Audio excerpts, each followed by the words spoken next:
Willie D Live. What's up, family?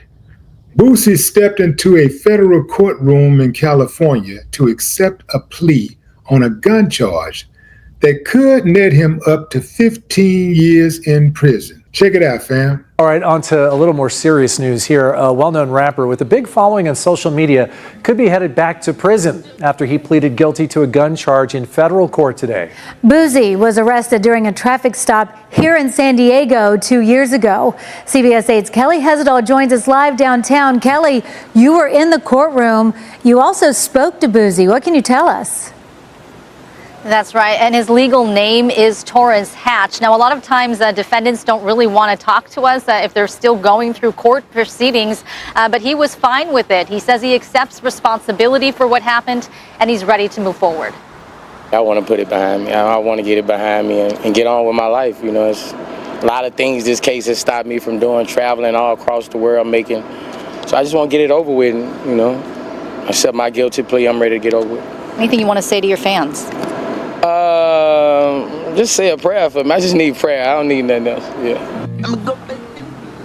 And his attorney provided us this video of him performing on stage. Now, Hatch, known as Boosie to his fans, now awaits sentencing. He's a father of 9 kids.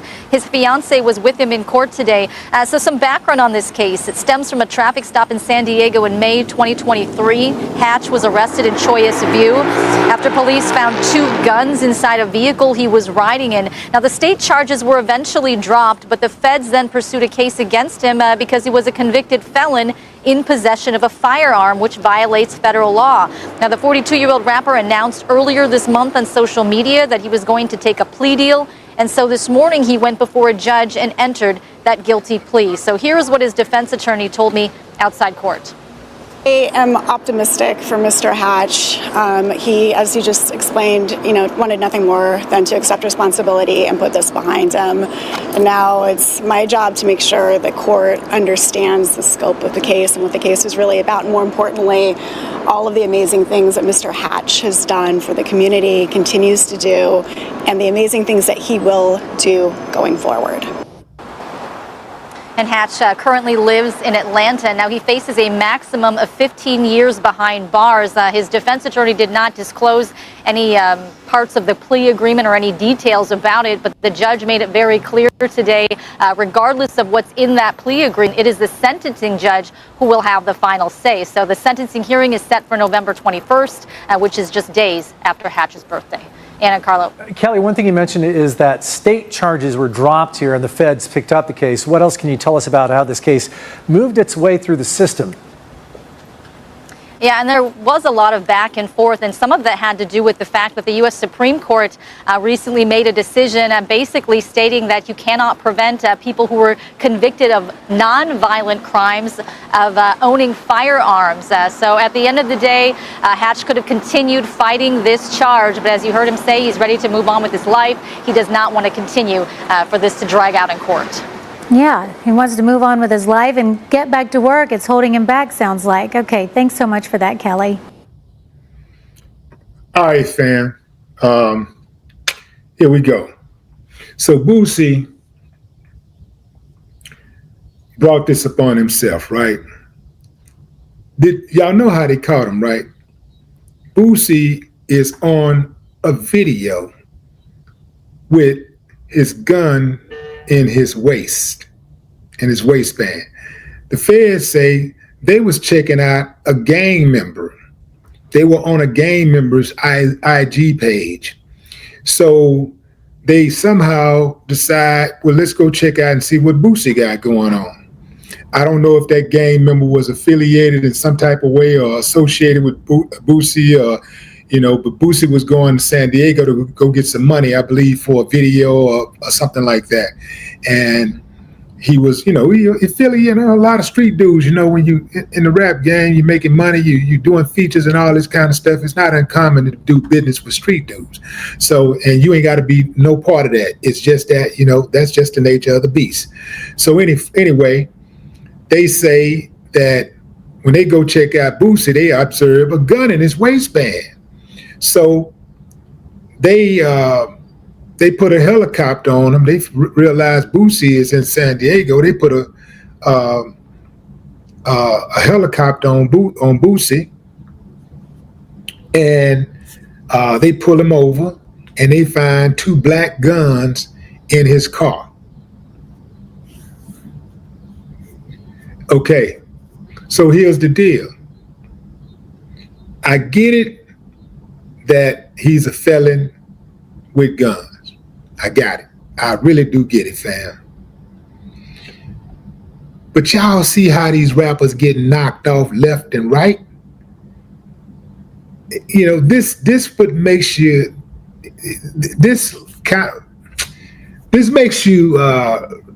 reminds you of that old saying, rather be judged by 12 than carried by 6. Man feared for his life. He out there, you know, it's you know, everywhere you go, you never know. So, you know, it's one of those things. This case has been anything but straightforward, though, because first, the police they're not even focused on Boosie. They checking somebody else out. They catch Boosie in the net. Investigate Boosie, find out, oh, okay, he got a gun, pull him over, put a charge on him, state get the charge first. Boosie got lawyers that argue and say, hey, man, you can't do that. You know, you can't prevent a guy from owning a gun if he's been convicted of a nonviolent crime. State say, you know what, you're right. They dropped the charges before Boosie can even walk out of the courtroom. The feds is waiting right there for him. Come on, and hit him with a new charge. So now the feds is on him, and the feds is saying, hey, man, we're going to need our time. We're going to need our sentence. We're going to need our charges. This is something totally different. So now Boosie is saying, man, look, he been going back and forth with this, dealing with this for a couple of years, whatever. And he's at the point where he's saying, man, I'm just tired. And I do get that too, fam. Because I've been there where, man, you kind of just be tired of fighting. But when I'm fighting for my freedom, I kick in a new gear. I got a different gear when I'm talking about my freedom. I'll fight a traffic ticket like a murder case. Like, I'm not trying to just accept nothing. Having said that, sometimes you get caught all the way to the left, and you know, it just don't look, the fight may not look good. It may not look like a win for you. So sometimes you got to just go ahead on and say, all right, y'all got me, you know. And here's the deal. Now, just pay attention to this, fam, because I'm finna drop something heavy on you. When you know the feds got you all the way to the left, the best thing that you can, unless you're facing some type of crime where you're going to get executed, the best thing you could do is stop right then and there and try to figure out some type of deal. Because if you make them fight and spend all that money, the more money they spend, the more they're going to want to return on their investment. So you continue to fight. You know you're in the wrong, but you're going to fight. The Fed's going to be 1,000% comfortable. When they know they got you all the way to the left, they're so confident. And it's very, very difficult to beat them. I've had a situation where I took some money to a federal lawyer, and the federal lawyer told me, man, and this was a very, very good federal lawyer. That man told me he said, I'm not going to even take your money, man, because nobody's going to be able to win this case. Can't nobody win this case. Nobody can win this case. You know, you might, but the shot is so long, I wouldn't even want to just take your money, man. Yeah. So I'm saying, when they got you all the way to the left, stop the bleeding. Just try to stop the bleeding and work something out. What you don't want to become is the bad guy to the feds. And that's when they start taking it personal. When you become the bad guy, they start taking it personal. The Fed's only asking for 2 years. He qualifies for 15 years in the Feds, but the Feds is only asking for 15 years. I mean, only asking for 2 years. They're only asking that he serve 2 years in prison. Now, obviously, for a man that's used to being free, that's significant. But 2 years is a long way off from the 15-year max. They're only asking for 2 years, meaning that they really don't want him that bad. They want him because, it's a gift. So we got him. Let's get something out of it. We'll take a couple. You know what? This seemed like a good guy. He seems harmless. He don't really seem like a threat.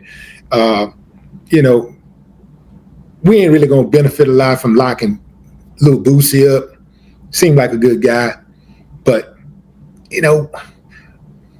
giving these years out is what we do, man. We do this year thing. Like we put years on them. So we're going. We're just gonna ask for 2 years. And if they ask for 2 years, typically the defense might act. If they're asking for 2 years, if the defense knows there's some time coming, the defense might ask for a year. They split the difference. The defense might ask for no time. Can he get some probation? That's very rare. Federal probation is very, very extremely rare, but it does happen. So the defense could be asking for probation. They're asking for 2 years. They split the difference. He get a year in jail, and whatever time he's already served. That's kind of how it goes. I wouldn't be surprised if something like that happens. His sentence is in November, so November 21st. So I wouldn't be surprised if something like that happened. Nonetheless, I'm wishing the dude well. I don't see Boosie being some type of major threat to the community. In fact, I think he's more of an asset because he does give back. He does participate in, giving back. So, and that's, the court likes to see that. It likes to see that, okay, if we don't do you dirty, if we don't give you a bunch of time or we don't give you any time at all, what is the incentive for us? Well, a good incentive for them is someone who is an asset to their community. So this is why, not just another reason why it's a good idea to practice philanthropy, But what say you, fam? Drop a comment. I'd love to hear your thoughts. No more talk.